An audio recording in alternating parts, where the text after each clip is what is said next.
का जो जमीन रजिस्ट्री है सही में उसका मान्यता जो है एक तरह से नहीं है, मान्यता खत्म हो चुका है। अब ये रजिस्ट्री की अगर हम बात करें, मान लेते हैं क्या इसमें अधिकार, जो कानूनी अधिकार की अगर बात करें तो कानूनी अधिकार कोई प्राप्त कर लेगा।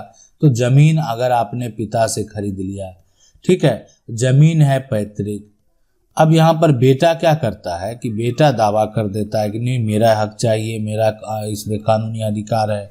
क्या ऐसा हो सकता है? मैं आपको बता दूं, बिल्कुल ऐसा हो सकता है। हाँ, बिल्कुल हो सकता है। एक पिता जो है उनको भी बेचने का अधिकार नहीं है, वो संपत्ति है ना उनके बेटे को बेचने का अधिकार है। अगर एक पिता जो है, अगर उनके पास प्रॉपर्टी है, उनके नाम से संपत्ति है, तो वो सिर्फ एक हिस्सेदार है। जितना हिस्सा पिता का होगा उतना हिस्सा जो है वो बेटा का भी होगा। ये आप समझ लें, बेटा का भी कानूनी तौर पर उतना ही हिस्सा होगा। तो मैं आपको बता दूं, इस जो एक तरह से जो नियम है, जो प्रक्रिया है, उसमें अगर देखा जाए तो, लेकिन जो पिता है उनके द्वारा जो संपत्ति को बेचा गया है, अब वो उनका जो सेल डीड है उस पर वो मेंशन किए हैं कि वो एक तरह से जो पारिवारिक कर्ज, एक तरह से जो है परिवार में अगर एक तरह से कर्ज है, परिवार में जो एक तरह से कर्ज है उसको चुकाने के लिए बेचा गया है, तो पिता बेच सकते हैं, बेटा का वहां पर अधिकार नहीं होगा। अगर वो पैतृक संपत्ति जो है बेटी के विवाह के लिए बेचे हैं, है ना, बेटी के विवाह में बेचे हैं, तो वो एक तरह से बेच सकते हैं। अगर वो पैतृक संपत्ति जो है किसी का, जो मान लेते हैं दाह संस्कार है, उसमें अगर बेचे हैं तो उसमें भी बेच सकते हैं। तो ये प्रक्रिया, ये अधिकार है कि उसमें बेचेंगे। उनका जो है परिस्थिति वैसा है कि बेचेंगे नहीं तो क्या करेंगे, और उसके लिए उसमें अधिकार दिए गए। कुछ ऐसे अधिकार हैं जो कि उस पिता को अधिकार है कि वो एक तरह से संपत्ति को बेच सकते हैं। लेकिन अगर उसका जो उत्तराधिकारी है वो इस बात का अगर ऑब्जेक्शन करता है तो इन सभी कंडीशन में तो सेल डीड कैंसिल नहीं होगा। अन्यथा उसके बाद अगर पिता जो है अपने मनमर्जी से, पिता अपनी जो है बेटा साबित करने में सक्षम हो जाता है, पिता का जो है एक तरह से नशे की लत है और अपना जो एक मनमर्जी से उन्होंने संपत्ति को जब मन करता है बेच देते हैं, और तो उनको उनका हिस्सा चाहिए, तो कानून उनको उनका हिस्सा जरूर देगा। यानी इस तरह में आप भी अपने तरीके से खड़े रहें और प्रयास करें आप अपने वकील के माध्यम से, जो कि आप ये बात, आपका जो सेल डीड है वो कैंसिल ना हो। नहीं तो ऐसा हो भी सकता है, मान लेते जो उनके बेटे के पक्ष में फैसला आ गया, तब तो आपका सेल डीड कैंसिल हो जाएगा, ठीक है, तब तो उनको जो है उनका जो शेयर है वो उनके पास चला जाएगा। सवाल है, हम लोग 30-35 साल से जमीन पर रह रहे हैं सर, कुछ गरीबों के कारण वहां पर हम लोग मकान नहीं बना सके। सन 2020 में मेरा सर आवास जो है मेरे ही ग्राम के पूर्व प्रधान ने रुकवा दिया और कहा कि मेरे भाई की तो एक तरह से कर बताओ, हम तो दूसरी जो भी है। देखें, यहाँ पर 35 साल से अगर आप जमीन पर रह रहे हैं और वहां पर हम लोग मकान नहीं अगर बना रहे हैं, लेकिन अगर एक तरह से रुकवा दिया गया, देखा जो भी कारण, अब उसका भाई का हो, जो भी हो, जिनकी भी हो, ठीक है, तो अब ये जमीन अगर आप लंबे समय से रह रहे हैं तो आप खुद जिला अधिकारी को आवेदन दें, ठीक है, जिला अधिकारी से मिलने जाएं, थोड़ा प्रयास तो करना पड़ेगा।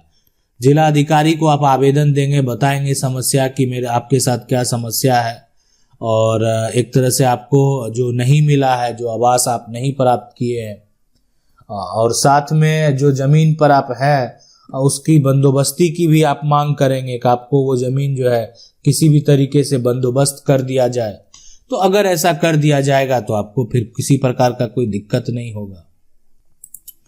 सवाल ये करे सर, रिप्लाई बिल्कुल आज हम आपको जवाब दे रहे हैं, बता रहे हैं। एक जमीन जो खरीद कर दूसरे आदमी से जो है बेची गई, लेकिन सेलर के चाचा का बेटा उस जमीन को पहले ही बेच दिया, जबकि वो जमीन सेलर ने दूसरे से जो है एक तरह से खरीद उसके पिता का नहीं था।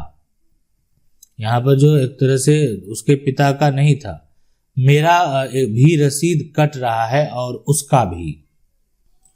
देखें, इस तरह का जो मामला, रसीद आपका कट रहा, दोनों के पास सेल डीड है। कब्जा जो अगर बात करें वर्तमान में किसका है, ये भी एक मायने रखेगा। कब्जा बरकरार रहना चाहिए, कब्जा किसी भी हालत में जो है नहीं एक तरह से आपके हाथों से जाना चाहिए। मामला अगर आप देखें कोर्ट में ले जाएंगे तो जिनके दस्तावेज जो है सही पाए जाएंगे उन्हीं के पक्ष में फैसला होगा। मान लेते हैं जो जिनका भी प्रीवियस एक तरह से उनके पास अधिकार है, टाइटल है, बेचने का राइट है, कानूनी अधिकार है, क्या जिस समय सारा कानूनी प्रक्रिया चलेगा तो उस समय कोर्ट में आपको वो दस्तावेज दिखाने होंगे कि आपने किससे खरीदा। अब जो पहले भी बेच दिया, देखें हमारा कानून तो ये कहता है, खास करके सेल डीड के मामले में, कि एक बार अगर कोई भी जिसकी वो संपत्ति है, जिसकी वो प्रॉपर्टी है, एक बार अगर उसको पहले कोई बेच दिया है तो उसी परिवार के सदस्य को दोबारा बेचने का अधिकार नहीं है। लेकिन पहले कोई बेचा अगर गलत तरीके से बेच दिया, ये भी हो सकता है, धोखा से बेच दिया, एक तरह से धोखाबाजी किया, तो उस इस तरह का अगर मान लेते हैं मामला है, तो उस केस में यहाँ पर जो कानूनी अधिकार की बात है, तो वो अधिकार यहाँ पर जो है उसका नहीं होगा कि वो उसको बेच सके। अब गलत तरीके से आप नहीं बेच सकते। तो फिर लेकिन अगर यहाँ पर देखें, यहाँ पर जो मामला है, तो यहाँ पर अब कौन किसके पास ओरिजिनल दस्तावेज है, ये कोर्ट को तय करना है। आपके दस्तावेज को मिलाए जाएंगे, आप बेचने के, आपको कितना बेचने का अधिकार था, आपने पूरा बेच दिया, तो अगर गलत तरीके से बेचा गया है तो उस तरह का सेल डीड जो है वो कैंसिल हो जाएगा। अगला सवाल है, देखें मान लेते हैं खाली जमीन है। वो खाली जमीन पर ये कह रहे हैं कि खाली जमीन जो है उस पर बुजुर्गों से मेरा कब्जा है, मतलब बहुत पहले से दादा परदादा होंगे, उन्हीं से समय से कब्जा है। अब ये नंबर दिया हुआ है 52 जो है यहाँ पर जो 6 है नंबर है, और ये खलिहान का जमीन है, और उस जमीन पर जो है अनिल और विनोद घर बनाकर रह रहे हैं। सोनेलाल खेती कर रहे हैं। अब गांव के कुछ दबंग जो है सोनेलाल की जमीन पर कब्जा कर रहे हैं। सोनेलाल अब क्या करें? देखें, अगर अभी सीधी सी बात है कि आपका जो भी मान लेते हैं जमीन है, बुजुर्गों से अगर आपका कब्जा है, अब उस पे मान लेते हैं अनिल और विनोद घर बनाकर रह रहे हैं, और सोनेलाल जो है वो एक तरह से वो खेती कर रहे हैं, और अब कुछ दबंग जो है वो सोनेलाल की जमीन को अगर कब्जा करना चाहते हैं तो सोनेलाल उसके खिलाफ FIR दर्ज कराएंगे, SDM कोर्ट में आवेदन देंगे, ठीक है, साथ में उनके साथ जो समस्या हुआ है वो बताएंगे। इस दोनों जगह से मान लेते हैं अगर सोनेलाल असंतुष्ट हो जाएंगे, मतलब उनका फैसला नहीं होता है सोनेलाल का, तो अब सोनेलाल को क्या करना है? सोनेलाल को अब फिर सिविल अपील में जाना है ना, और अपना दावेदारी पेश करना है, ठीक है। अब वो मान लेते हैं कि यहाँ पर देखें सिविल अपील जाने की जरूरत नहीं, वो आपको जबरन कब्जा करते हैं, आपके साथ मारपीट कर रहे हैं, आपको परेशान कर रहे हैं, आपको धमकी दे रहे हैं, तो सोनेलाल को सिर्फ जो है वकील से बात करनी है और उस पर जो आपराधिक मामले हैं वो दर्ज करवा देने हैं।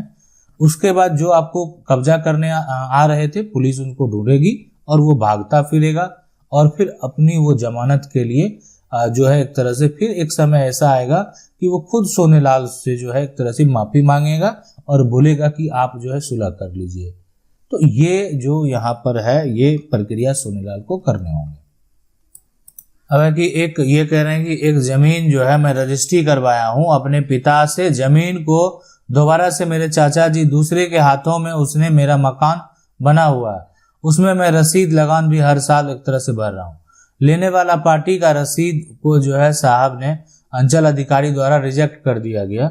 अगला पार्टी DCLR के पास अपील किया है, तो क्या करें, है ना, क्या रिजल्ट होगा? मैं आपको बता दूं, एक जमीन जो है आप रजिस्ट्री करवाए हैं और आपने जो है अपने पिता वही जमीन को दोबारा से मेरे चाचा जी दूसरे के हाथों, और उसमें मेरा मकान बना हुआ। देखें, अगर आप ये कहना चाहते हैं, मैं आपको बता दूं कि अगर आप जो जमीन एक तरह से रजिस्ट्री करवाए हैं, अब उसमें जो भी कारण रहा होगा, लेकिन एक बार अगर जो हो गया, दोबारा परिवार का सदस्य जो है उसको मान लेते अगर बेचना चाहता है, पर आपके परिवार का लोग अगर बेचना चाहता है, जैसे आपने कहा मेरे चाचा, तो मैं आपको बता दूं, अपने चाचा अगर आपके मकान को बेचना चाहते हैं तो आपके चाचा को ये अधिकार है ना, और आपके पास ये अधिकार है कि आप जो है उसको खरीद सकते हैं। आपको पहला राइट है, आपके बिना वो संपत्ति बिक नहीं सकती है।